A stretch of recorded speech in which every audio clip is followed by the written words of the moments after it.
주시는 하나님 말씀은 마태복음 7장 15절에서부터 20절까지 제가 봉독해 드리겠습니다. 거짓 선지자들을 삼가라. 양의 옷을 입고 너희에게 나오나 속에는 노략질하는 일이라. 그들의 열매로 그들을 알지니 가시나무에서 포도를 또는 엉겅퀴에서 무화과를 따겠느냐? 이와 같이 좋은 나무마다 아름다운 열매를 맺고 못된 나무가 나쁜 열매를 맺나니 좋은 나무가 나쁜 열매를 맺을 수 없고 못된 나무가 아름다운 열매를 맺을 수 없느니라. 아름다운 열매를 맺지 아니하는 나무마다 찢겨불에 던져지느니라. 이러므로 그들의 열매로 그들을 알리라. 아멘. 가을이 주는 교훈이라는 제목으로 말씀을 드리려고 합니다.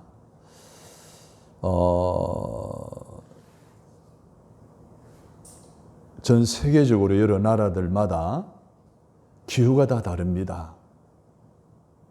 그러나 우리나라는 사계절이 뚜렷한 그런 기후에 지정학적으로 위치해 있습니다.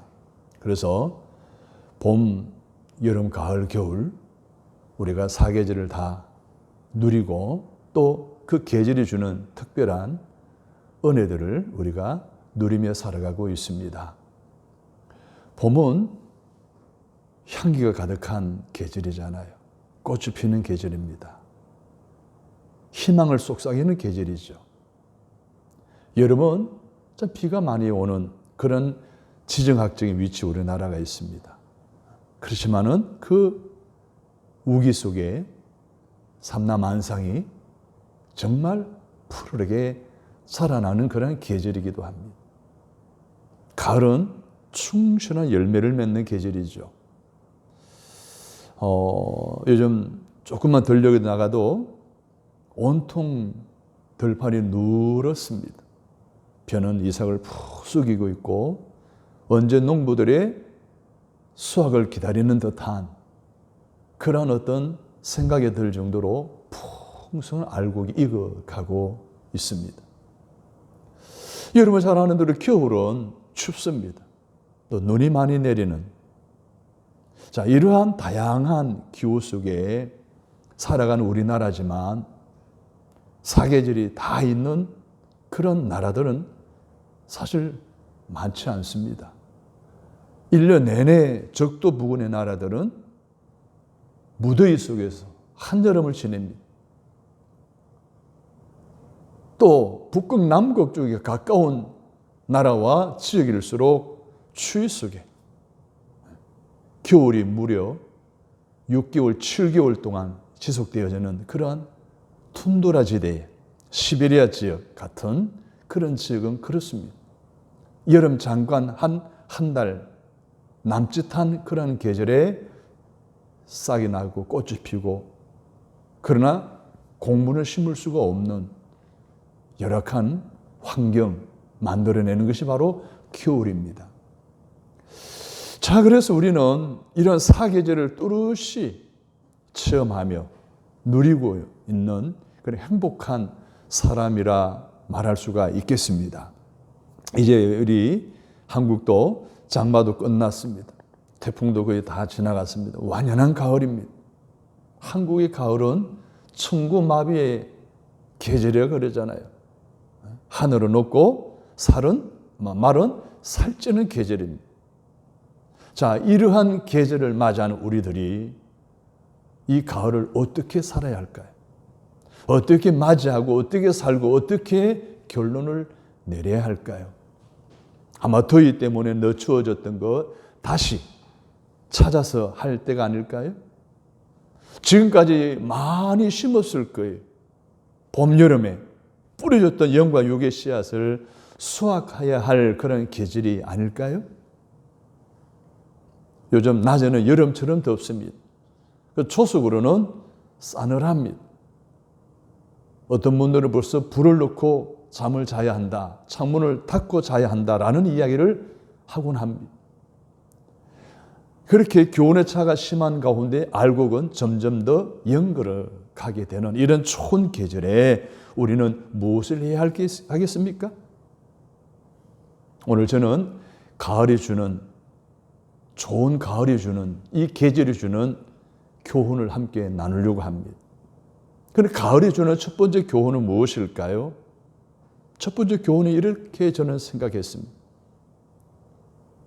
금년에 계획한 모든 것이 잘 진행되어지고 있는지, 계획대로 이루어지고 있는지 점검하는 기회가 가을이라는 거예요. 겨울이 오기 전에 내가 계획한 것이 제대로 이루어지고 있는지 점검해 보는 시간. 사랑하는 여러분, 우리가 매년 12월 31일 송구 영신 예배 때에 하나님, 내가 새해에는 이렇게 살겠습니다라고 소원하고 예배를 드렸던 기억이 지금도 뚜렷하죠. 지금 9개월이 지났습니다. 여러분, 그 계획한 바가 어느 정도 이루어졌나요? 성취했나요? 꼭 점검해 볼 수 있는 그런 시간이 되었으면 좋겠습니다. 한번 점검해 볼까요? 우리 예배 생활은 어땠습니까? 코비드-19 팬데믹 상황 속에서 한국 교회가 아우성을 치는 지난 1년 남짓의 시간들이었습니다. 비대면 예배를 드려야 하는, 함께 모여서 예배할 수 없는 그런 상황 속에서도 예배의 갈급함을 가지고 열심히 신앙생활을 한 사람들이 있는가 하면 기회는 이때다. 대충 유튜브나 인터넷을 통해서 설교나 듣는 것으로 끝나는 많은 그리스도인들이 있습니다. 여러분, 우리가 믿음의 생활하는 데서 가장 중요한 것이, 가장 중심이 되고 가장 출발하는 것이 예배인 줄로 믿으시기를 바랍니다. 주일 성수예요. 주일을 지키는 거예요. 그날 예배를 통해 주시는 하나님의 은혜를 힘입고 한 주간을 살아가는 영적 양식을 공급받는 거예요. 그날 말씀을 들어야 우리 영이 살찌고, 그날 말씀을 들어야 우리 영이 건강해져서 여러분, 이 세상에, 죄악에 관영한 세상에 승리하며 살아갈 수 있는 거예요. 예배의 성공자가 되는 삶을 살아오셨는지 오늘 우리의 신앙생활을 점검해 볼 수 있게 되기를 주님의 이름으로 부탁을 드립니다. 두 번째로, 우리 헌금 생활은 어떠했습니까? 헌금 생활의 기준은 11조와 헌물입니다.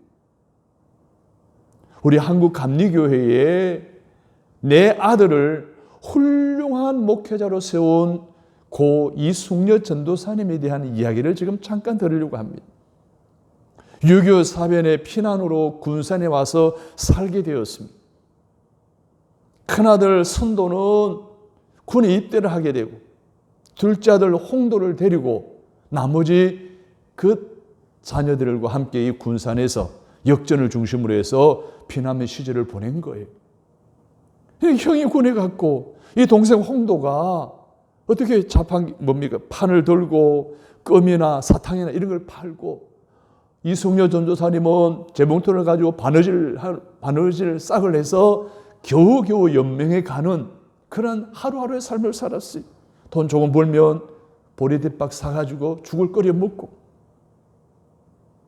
그런데 그 가난이 벗어날 것 같지 않은 희망이 없는 나날의 연속이었어요.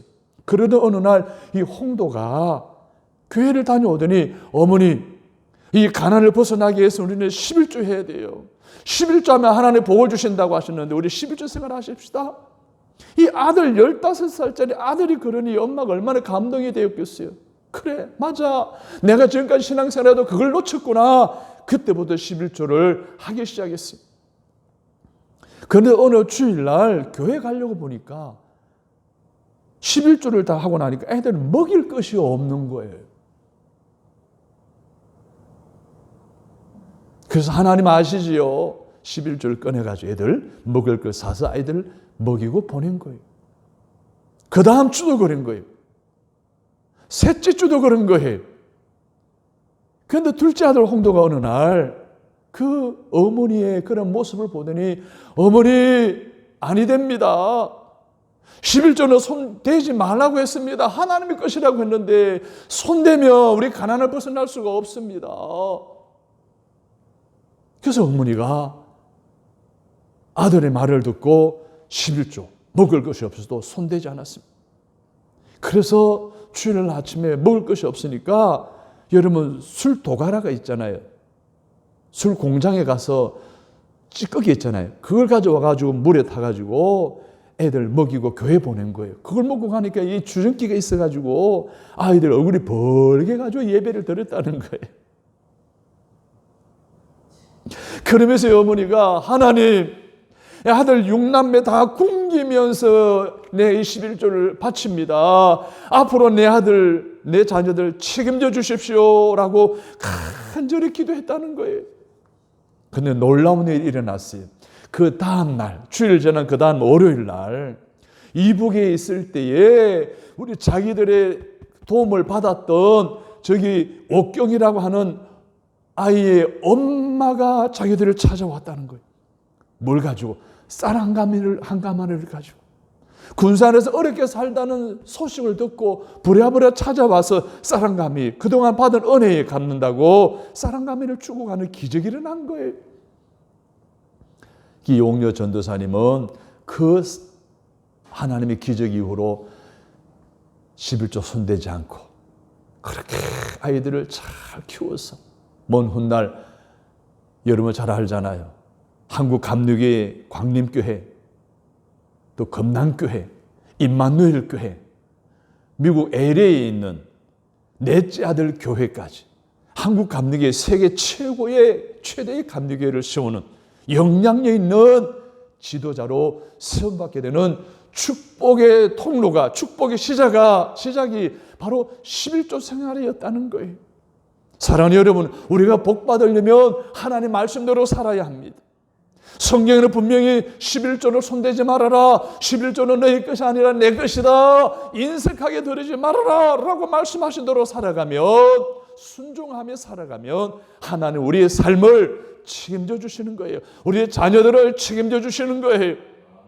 여러분, 이러한 헌신의 삶을 제대로 살아내셔서 먼 훗날 그래 나도 그런 간증을 하는 복된 입술들이 되어지는 저와 여러분이 다 되시기를 주님의 이름으로 축복합니다. 오늘 말라기 3장 10절에 보면 온전한 11조를 창고에 들여 나의 집에 양식이 있게 하고 그것으로 나를 시험하여 내가 하늘 문을 열고 복을 쌓을 것이 없도록 붙지 아니하나 보라 라고 명령하셨습니다. 온전한 11조를 드리라는 거예요. 어떤 분은 생활 11조만 드리는 분이 있어요. 어떤 분은 11조를 가지고 감사한 건 성경만 하는 분들이 있어요. 이건 온전한 11조가 아니라 잘못된 11조죠.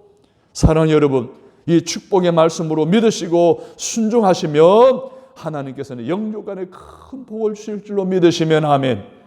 오늘 이 은혜의 결단이 저와 여러분이 있기를 주의 이름으로 축원합니다. 그러면 전도 생활은 어땠습니까? 코비드-19 팬데믹 시대가 지내오는 과정 속에 거리에서 전도할 수가 없어요. 우리 교회가 이 팬데믹과 함께 시작한 교회 아닙니까? 참 안타까운 마음을 가지고 있습니다. 이런 상황 속에 이제는 위드 코로나라고 하는 이란의 어떤 기대치가 높아가는 이때 우리가 마음으로 준비하고 개인적으로는 노방전도는 할 수 없어도 개인적으로는 전도할 수 있지 않겠느냐. 오늘 우리의 전도 생활을 점검해보고 올 한 해 한 명 이상씩 전도에서 이 자리로 함께 모시고 와서 예배할 수 있는 그러한 아름다운 전도의 열매가 오늘 저와 여러분에게 있게 되기를 간절히 바랍니다. 그러기 위해서 우리는 전도 영혼을 구원하고자 기도의 분량을 쌓아야 됩니다. 그리고 전도의 대상자의 태신자를 정해야 됩니다. 그를 위해서 간절히 기도해야 됩니다. 그 가정을 위해서 간절히 기도의 분량을 쌓아가야 합니다. 그리고 어떻게 해야 됩니까? 교제해야 됩니다. 섬겨야 됩니다. 그의 필요를 채워줘야 합니다. 그리고 어느 정도 무르익게 되면 그를 정중하게 거룩함의 소망교회 예배로 인도하셔서 올 한 해가 가기 전에 한 명 이상씩 전도하는 영혼 구원의 열매를 맺는 오늘 저와 여러분이 다 되어지기를 주님의 이름으로 축복합니다. 아멘. 마지막으로 오늘 우리 어떤 신앙을 점검해야 될까요?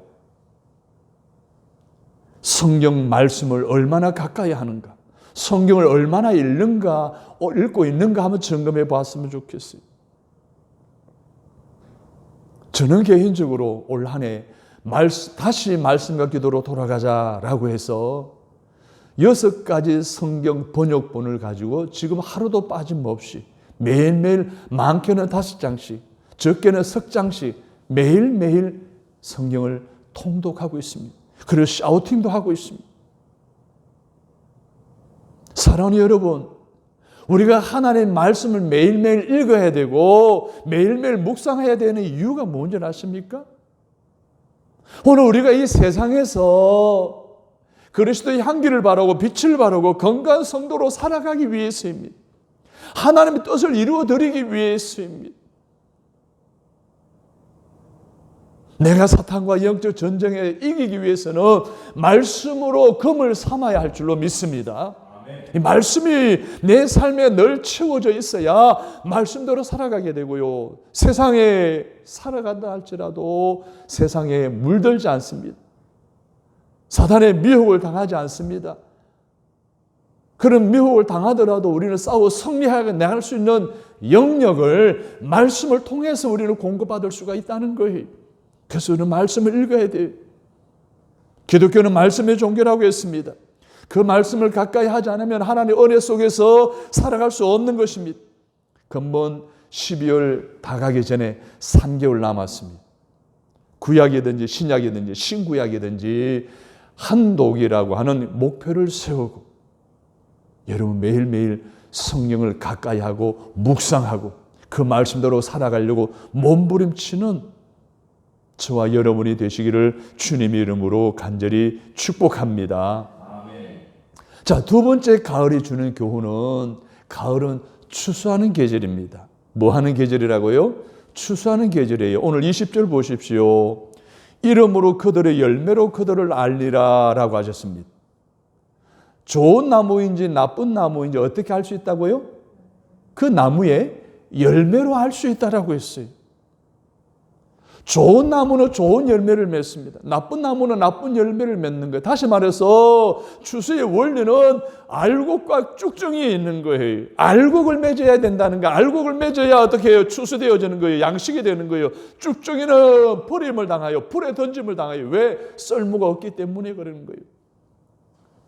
사랑하는 여러분, 오늘 우리가 알곡이냐 쭉정이냐 썰무 있느냐 없느냐 이 추수의 계절에 판가름이 난다는 사실을 기억해야 됩니다. 여러분이 어떤 열매를 금년에 맺고 계십니까?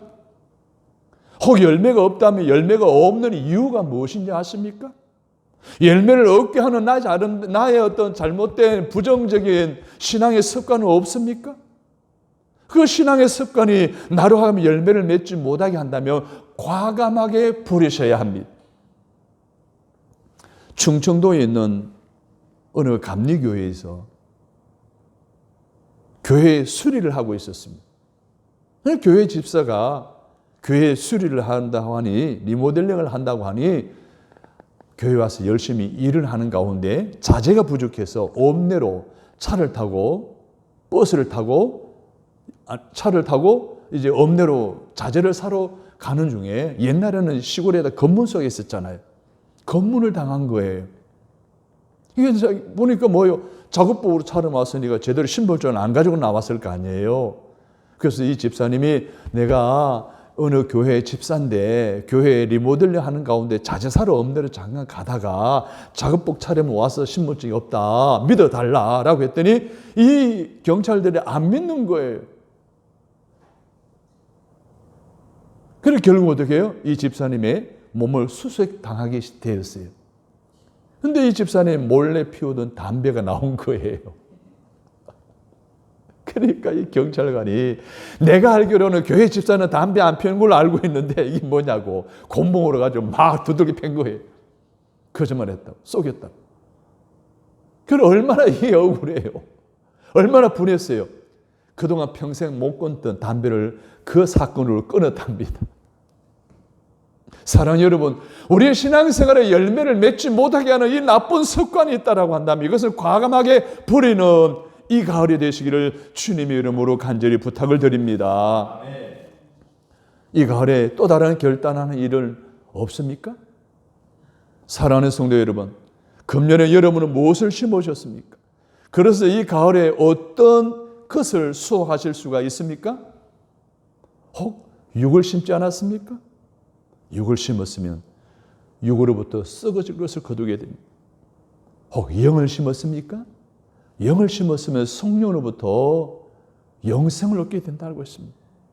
사랑 여러분, 우리는 육을 위해 심지 말고 영을 심어야 할 줄로 믿습니다. 아멘. 성령을 심으면 성령으로부터 영생을 거둔다고 했어요. 가이사라의 지방을 통치하는 고넬료라고 하는 백부장이 있었습니다.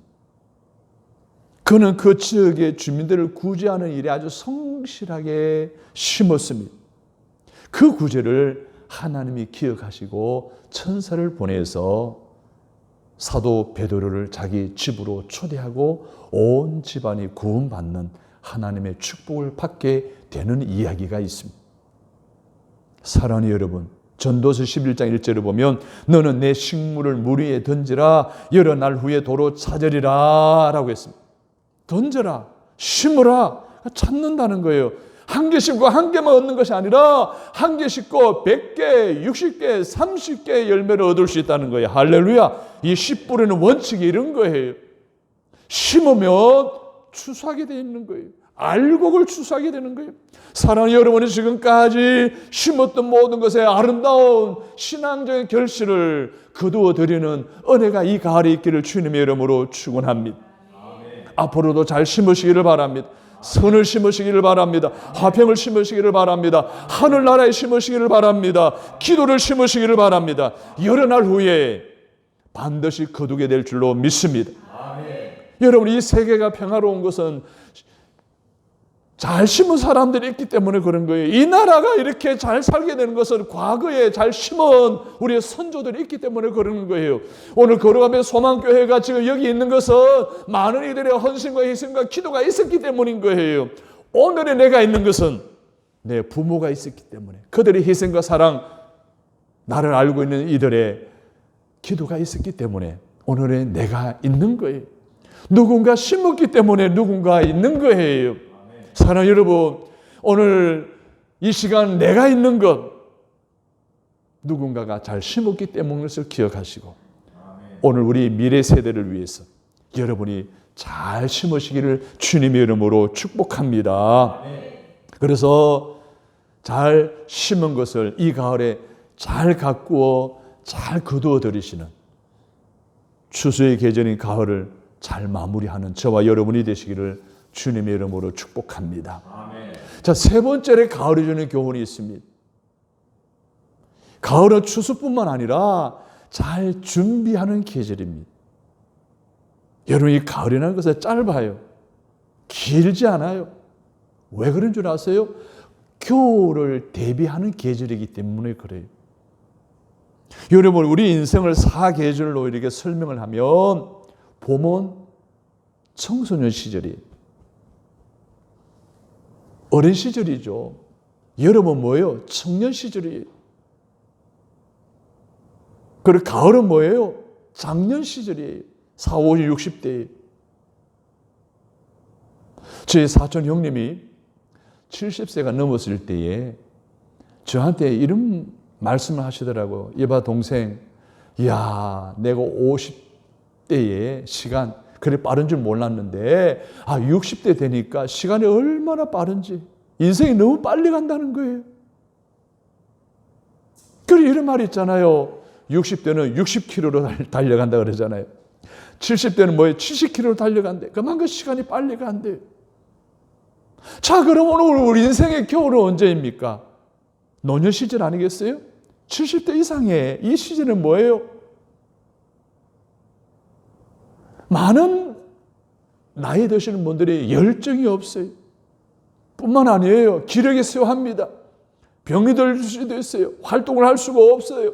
일을 할 수가 없어요. 그때는 일을 하고 싶어도 일을 못하는 거예요. 그러므로 우리는 따라서 합니다. 겨울이 오기 전에 열심히 일해야 됩니다.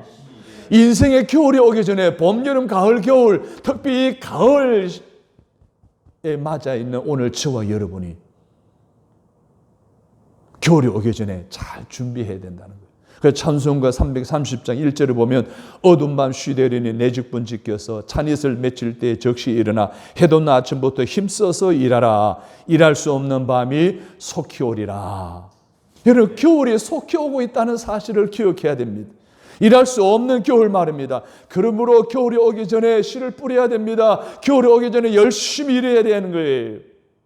사랑하는 여러분, 가을이 전에 세 번째 교훈은 겨울이 오기 전에 열심히 준비하실 수 있게 되기를 주님의 이름으로 간절히 축복합니다. 아멘. 나이 70 넘으신 분들이 목사님 제가요 60만 돼도요 그때 목사님 만났으면 내가 열심히 배워서 훈련받아서 열심히 주일을 했을 텐데 라는 말씀들을 하시는 것들을 좀 많이 들었어요.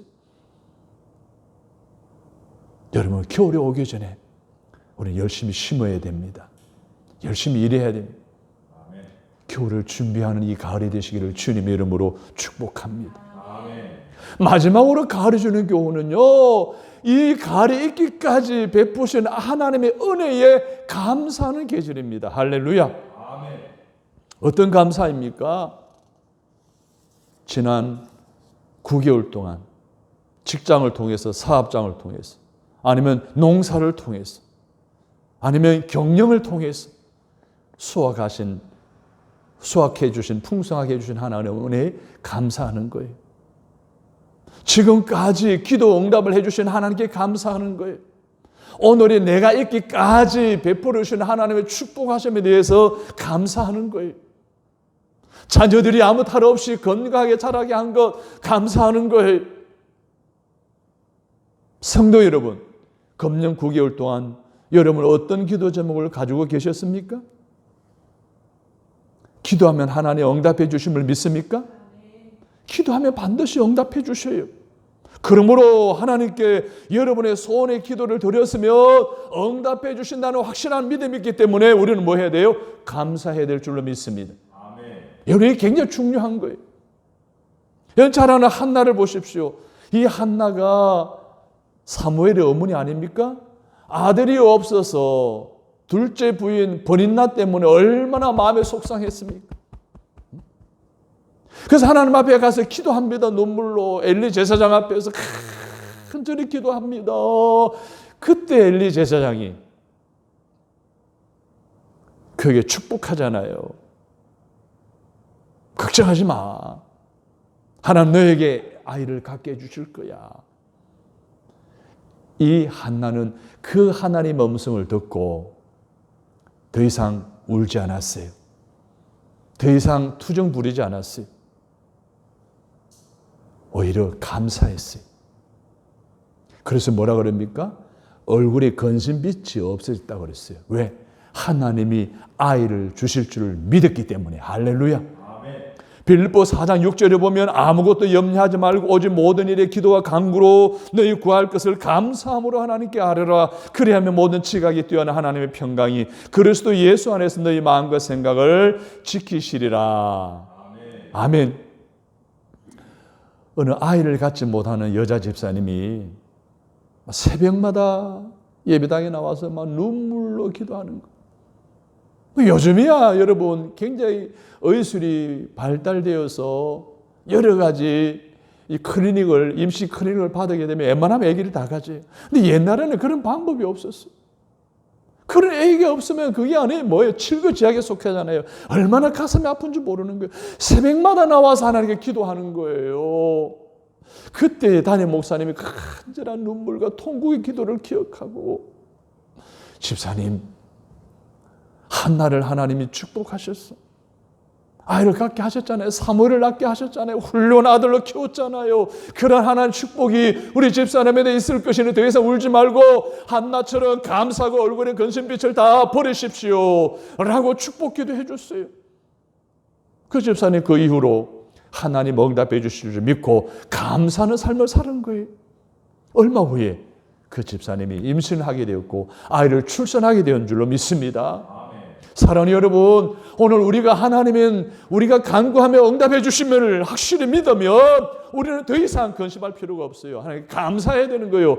응답해 주실 것을 믿고 감사함으로 응답받는 저와 여러분 되시기를 주님의 이름으로 축원합니다. 사랑하는 여러분, 이 가을에 감사가 넘치게 되는 여러분이 되시기를 주의 이름으로 축원합니다. 지난 9개월 동안 여러분의 부르짖음이 응답으로 나타날 줄로 믿습니다. 결론을 내리겠습니다. 가을이 주는 4가지 교훈이 있었습니다. 계획한 것에 대한 점검하는 시간입니다. 뿐만 아닙니다. 추수하는 열매를 맺는 계절입니다. 그리고 겨울을 준비하는 계절입니다. 그리고 추수한 것에 대해서 감사하는 계절입니다. 오늘 본문에 보십시오. 나무에는 2 종류가 있다고 그랬습니다. 나쁜 나무가 있고 좋은 나무가 있다고 그랬어요. 18절에 보게 되면 좋은 나무는 아름다운 열매를 맺는다고 그랬어요. 19절에 보십시오. 나쁜 나무는 나쁜 열매를 맺는다고 했어요.